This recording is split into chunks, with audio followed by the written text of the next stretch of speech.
Welcome to the tent sessions or tent talks. This is now a thing. I wanted to spend today's session talking about mental health because I would be very surprised if anyone listening to this hadn't felt a little bit weepy or at least impacted in some way mentally by what's been going on over the last 4 weeks. And especially as it stretches into an unknown period, we need to take care of our mental health. And I say these warnings at the outset that I'm not a mental health professional, and neither have I much suffered from depression, but I guess my qualifications are I love people and I see a lot of them. So here are my 5 top tips. Number 1, use the internet wisely. It is an amazing tool and resource to have things like Facebook and FaceTime and Skype to contact those we love. And do keep doing that because it's our best tool against the isolation from our friends and family that we feel at the moment. But on the other hand, it isn't normal to be able to check 5 live blogs a day, to constantly see a death toll every day, to keep in checking what's the best thing I can do to avoid dying. It puts your body in a permanent state of stress and anxiety and fear, and it often creeps in without us realizing it, because it's a really good thing to check the news. We should all do that. We should all be informed and stay safe. But make a promise to yourself that when it's starting to become a drainer of joy and life rather than a giver of life, then stop. Whether that's sharing things on Facebook or constantly checking live updates. So either choose what sites you're going to watch very carefully, or set yourself a time boundary that you're only going to look for, say 10 minutes today, and that will be enough. Number 2, boundaries more generally. You'll be very surprised to learn that I'm not a routine sort of person, whereas my husband is. So do what helps you. But you do need to set some sort of boundaries, whether that's time or geographical, to help you. And there's a reason why clergy love their days off, is because you lose that sense of being on call. And if we're all permanently on call at the moment, and we're kind of part schooling and part home and part working, then it all gets scrambled up and you lose your peace. Some people I think are working every single day. And if God made the world in 6 days and then rested, then why do you think you're any better? You need a time to switch off. So maybe either make a geographical region in your home, aka one room is for work, but you don't take it into other places, or set aside a space to pray and you only pray in that space, nothing else. Or when you go out on your walk, for goodness sake, don't take your work phone with you so that you're still potentially on call. That time needs to be your settle down time. And kind of related to that is do things that have an end. I think it's really important that people have taken up crafts and baking and gardening lately. And I think it's not just because of boredom, it's because the human brain requires an end product, things that you can easily touch and something you can say, I've done that. Yes. And in this time when we have no end to the wider situation, you can take control of those little worlds you create in your garden, in your kitchen. So do things that have an end time.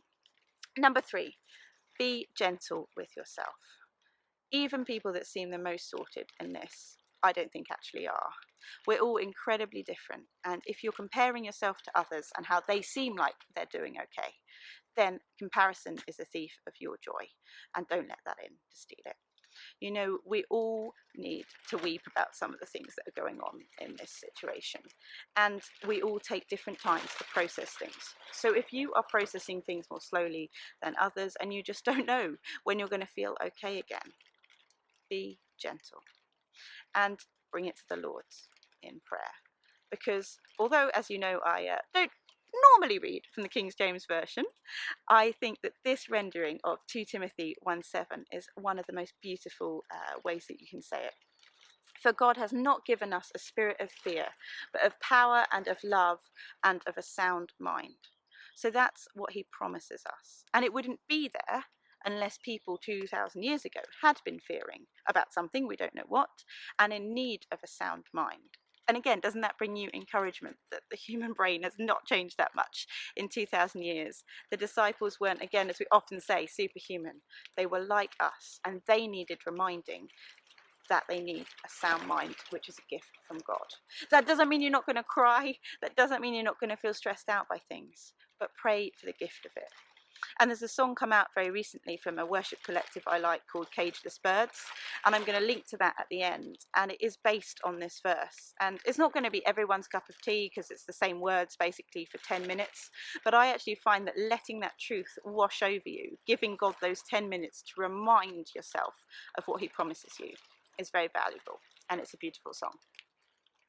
Number 4, the skipping rope analogy. If this is life, and like when you're skipping in a game, you get up and down, but how do you play the game? You hold on with all your strength to these 2 wooden handles, and we can't control many of the ups and downs that are happening at the moment, but you can control what you're holding on to. And I would say these 2 things need to be your hope and your identity.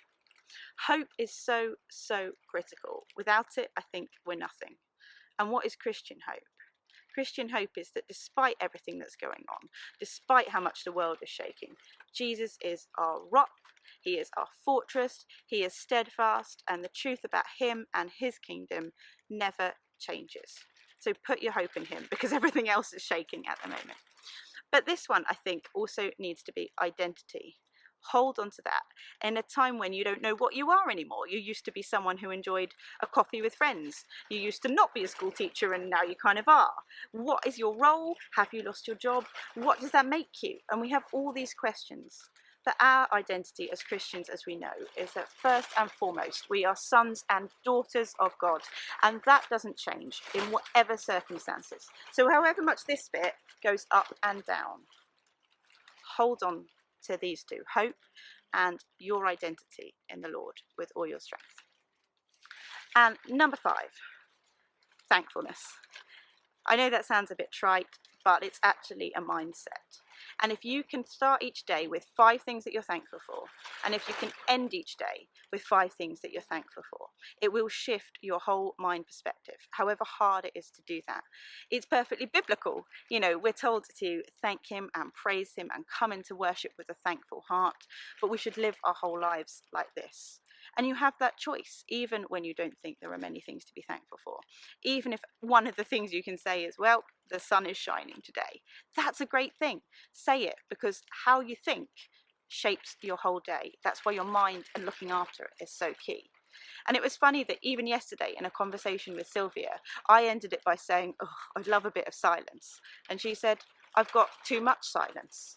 Now, we could both choose to be negative about the fact that in my case, I've got no time away from the girls during the day that isn't completely noisy and stressful.